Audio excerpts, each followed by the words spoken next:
So call your dispatch and ask them which broker you need to go to. I'll see if I can see it here. Hello, sir. Refusal. Pinoy trucker. Slow me down, but they can't make me stop. I keep on trucking. Keep on trucking. Yeah, I keep on trucking. And ito yung pangalawang araw ko dito sa Elm Creek sa Minnesota I-94. Papunta ako ng Wisconsin sa DeForest. Tapos ko lang yung aking 50 minutes and I'm done.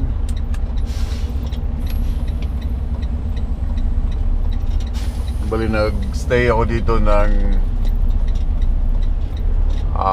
almost 34 hours dahil yung aking delivery ay ngayon pa lang, araw na ito.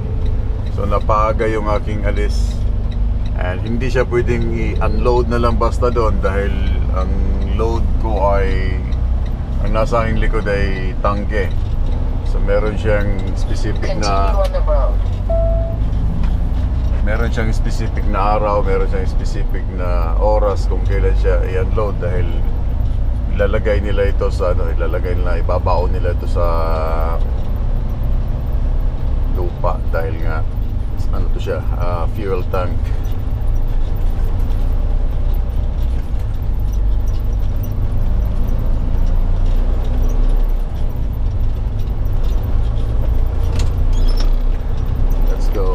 Let's go. Ito yung mahirap ito mag-merge kasi mabilis ang mga sasakyan.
Okay, yun. Ginagawang Ayun, no? May tankering dumating. In 400 meters, turn left on Finburn Road. Ayun, no? Yan. Dalawa pala kami.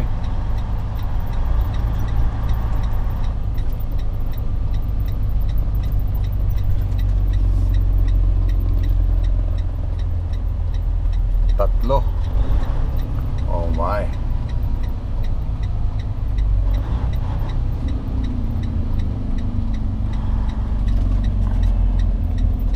Q-line din pala to.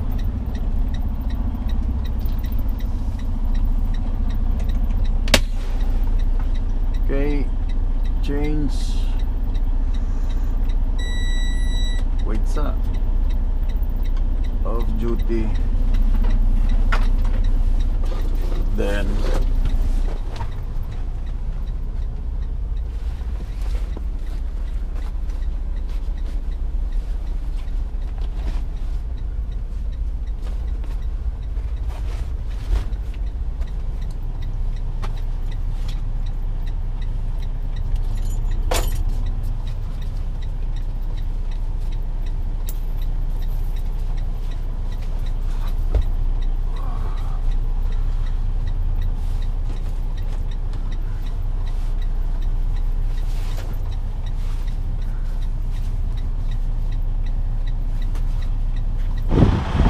pala mag-start, anong oras na, anong pizza na. So tatanggalin ko lang yung ilang straps doon para mamaya kunti na lang yung tatanggalin ko.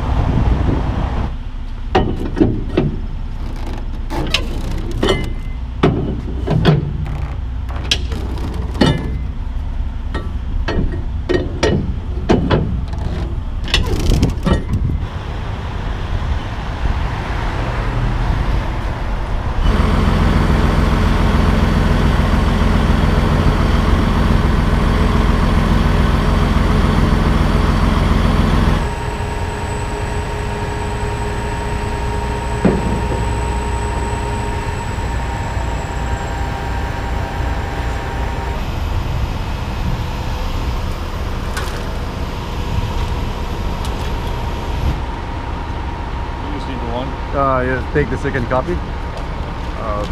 Okay, and yes, this one. Thank you so much. Thanks.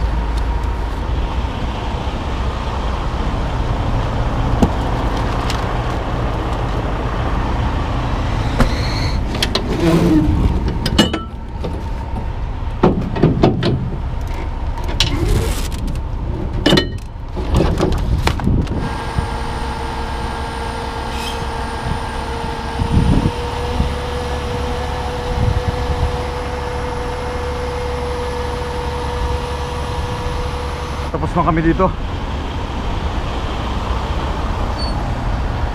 Okay, let's go.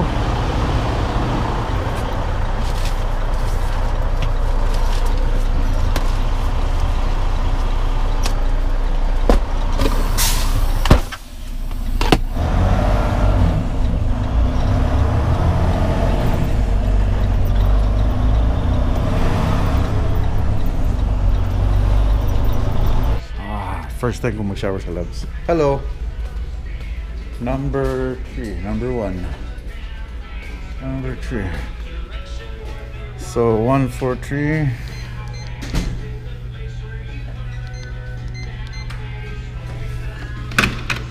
Okay, first time ko wow! Wow! Yeah, first time kong dito, first time ko makapasok dito. Oh, ganda, no? Maluwag. Nice, very nice. Look. Pabalik ako dun sa loob, bibili lang akong pagkain, saka bibili ako ng souvenir na ref magnet.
yata yung kakarga ko, 5 piraso.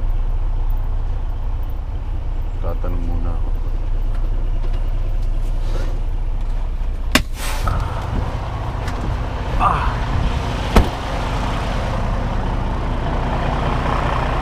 Hello. Hi, I'm looking for a switchgear power system. This one? Yep. Where's your shipping office? That one? Door right over there. Okay, thank you.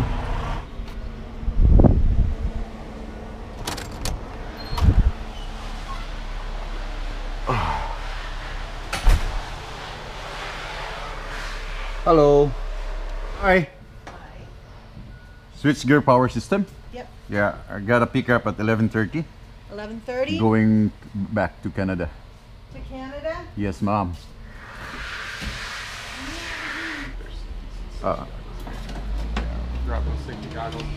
We'll go see how they went through the cars and stuff.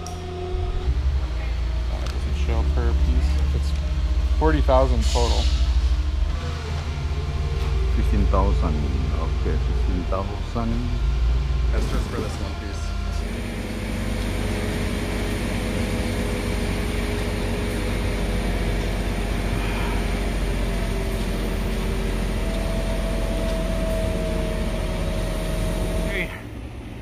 $500,000 load. Grabe, ang init, grabe. Tapos pinag-tarp ako dito sa $500,000 na load na to. Yeah, papunta to ng Alberta. So, ano ba yung ano niya? Magaan lang to pero napakamahal. Yeah. Oh, pinagpawisan ako ng grabe. Ang itim-itim na ng mukha ko. $500,000 na load. Kaya gusto nilang itarp. Ito ang problema ko. So buti nilang pinalagyan ko siya ng kahoy dito kasi nga yung brace niya pag i-strap mo na, wala siyang masyadong foundation dito para mag-hold doon sa load. Ano lang siya, parang ano ba to? Napakanipis. So babantayan ko na. Tapos itong isa ganun din, kaya pinalagyan ko na ng kahoy ito, stopper niya, para hindi siya mag-move pag once na mag-brake ako. Grabing load na to.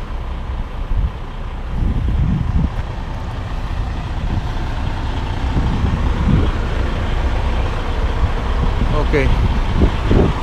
Hey, let's go. Pabalik na ako ng Canada. But sa Lunes pa ang delivery nito.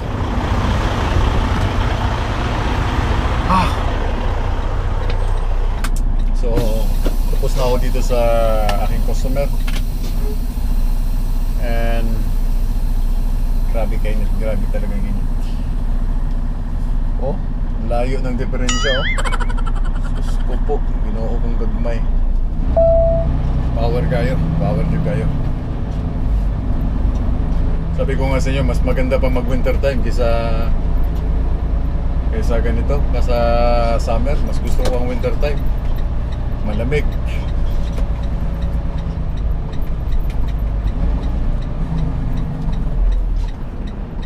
Hindi ko mabuhayan yung murag inferno. A lane closure was reported on Wisconsin 21. You are on the fastest route. Okay, thank you for the update At the end of the street, turn left.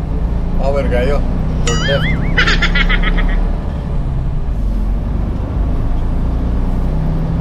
In 700 meters, turn left on Wisconsin 116. Power kayo.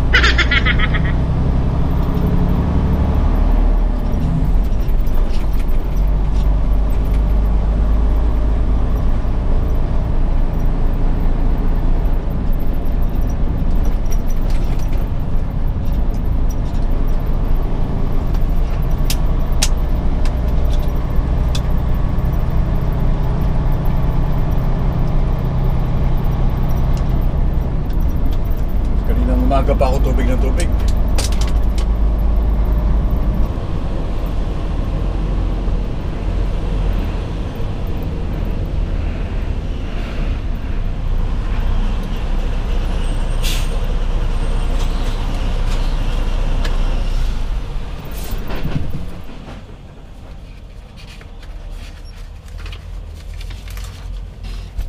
Hello, sir. Where do you live? Winnipeg. How long were you outside of the country? Since 6. July 6. Like 6 purchases, buy anything? No, no, sir. And you're feeling okay? Yes, sir.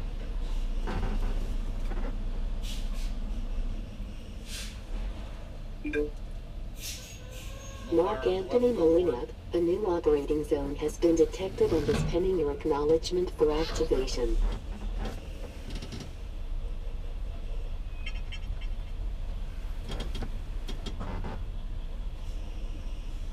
So you'll have to go to the broker to get a package. You probably know that already. Oh, okay. Where is that, sir? Okay.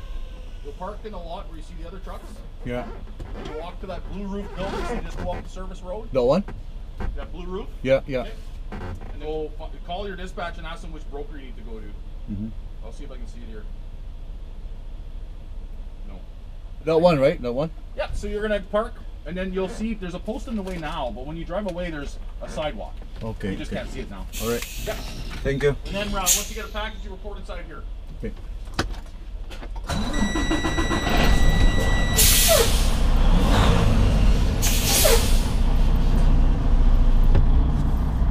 Okay, so ito na naman, maglalakad na naman ako kasi hindi pa clear ang aking load dahil mayroong package.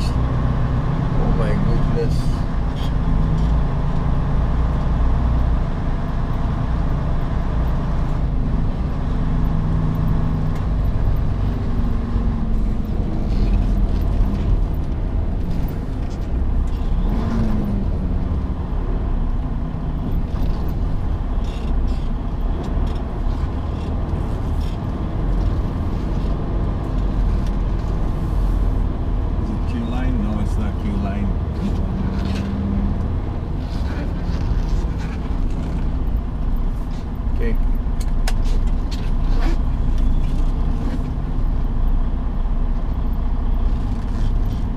Laging ganito.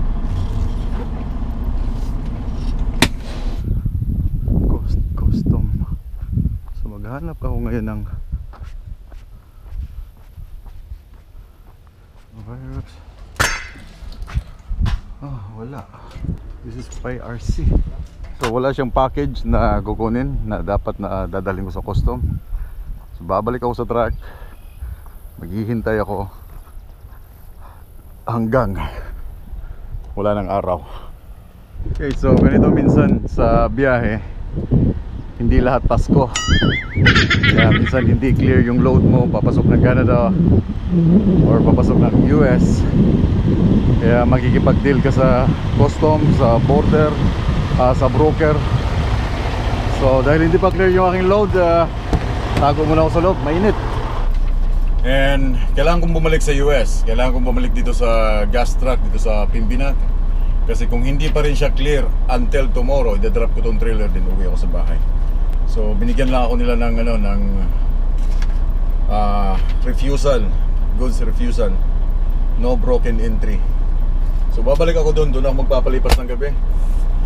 So ganito minsan pag tawag dito, pag mga load na hindi clear,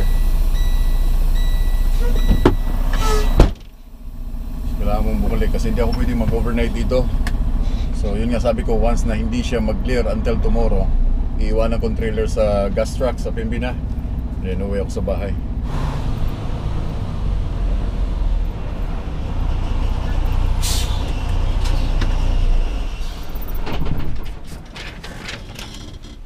Hello, sir. Refusal. So, umaga na dito. Hindi nila ma-process ng maayos yung aking manifest sa border from broker. So, lagi siyang nakalagay dun sa status ay manifest rejected. Sunday na ngayon dito. Ngayon hindi ako pwedeng maghintay up to Monday dito dahil ang dami ko ng waiting time simula pa lang nung Tuesday na umalis ako. So yung isang week ko na yun, sirang-sira yun. As in walang nangyari. Martes ako umalis, then na-unload sa Webes, nag-overnight pa ako ng 34 hours dun sa parking area, then Huwebes na unload. Then yung reload ko naman ito ngayon, pipick upin ko sana nung Thursday, but hindi siya available yung crane kasi i-crane pa siya. So Bernes ko na siya kinuha. Drive lang ako ng kunting 5 hours papuntang Minnesota. And nung Saturday morning nag-drive ulit ako. Pagdating ko sa border, hindi siya clear. Hindi ako pwedeng lumusod papunta mag-drive sa Canadian Highway dahil nga yung aking load ay hindi pa clear sa custom. So tinawagan ko yung broker, hindi sila sure kung matatapos ngayon. So ang gusto nila, mag-drive ulit ako pabalik ng Canada, ng Amerika, papuntang Sweetgrass, Montana. Eh nandito na nga ako sa Canada, nasa Pembina na ako. Ba't pa ako magdadrive ng Sweetgrass, Montana, no? So kinausap ko na lang akong dispatcher, sabi ko kung wala talaga mangyayari to, then do something na makauwi ako sa bahay. Kasi lapit na nito, almost nasa 2 hours na lang siguro, 2 hours and a half ang Winnipeg. So iuwi ko na lang siya, no? Kung pabalikin ako dito by Monday, kung pipick upin ko pa rin to, kasi yung mga ginamit lahat dito sa load ay mga chain ko, mga binder, yung aking tarp, yung aking mga straps. So kung bibigyan ako ng load na iba, wala akong magagamit na mga kung kailangan kong mag-secure ng load. So anyway, tatapusin ko lang tong aking kape, then i-unhook ko na ang trailer dito sa Pembina.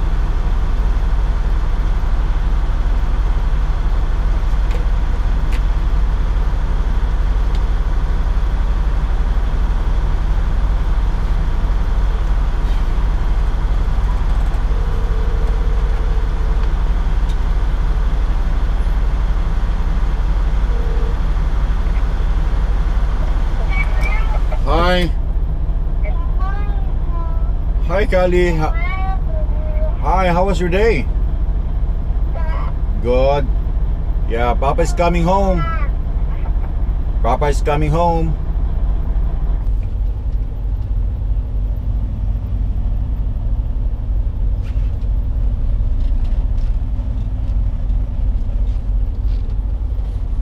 Okay, merong spot doon. Pwede ko siyang unhook doon.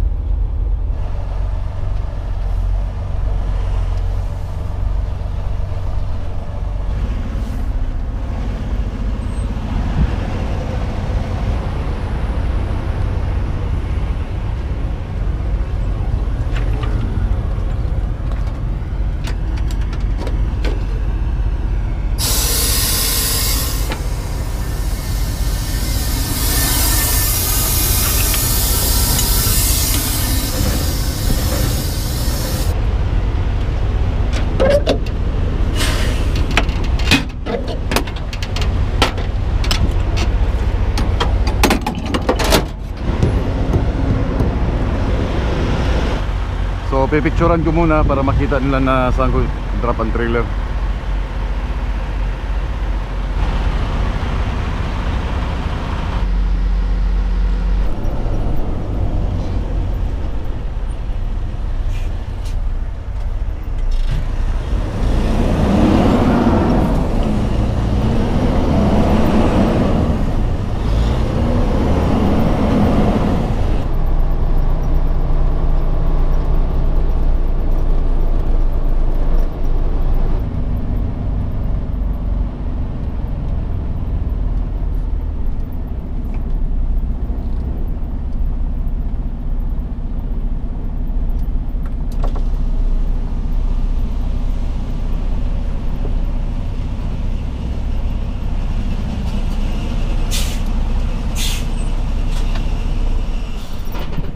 Hello, morning. Yes, sir. Winnipeg. Since July 6. No.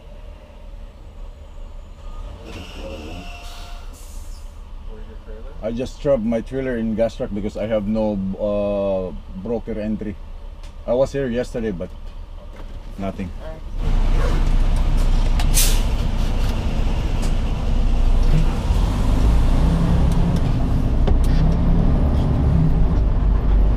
So ano lang siya, every time na papasok ka ng Canada, wala na yung passport na ipapakita mo kung PR ka, PR card na papakita mo. Pag citizen ka naman, yung passport mo ipapakita mo pa. Pero pagpasok mo sa US, hindi mo na kailangan pakita yung PR card mo, ipapakita mo na lang yung I-94 at saka yung US visa mo na nasa passport. So, welcome to Canada! Pauwi na ako ng bahay. Pinoy trucker. Slow me down, but they can't make me stop. I keep on trucking. Keep on trucking. Yeah, I keep on trucking.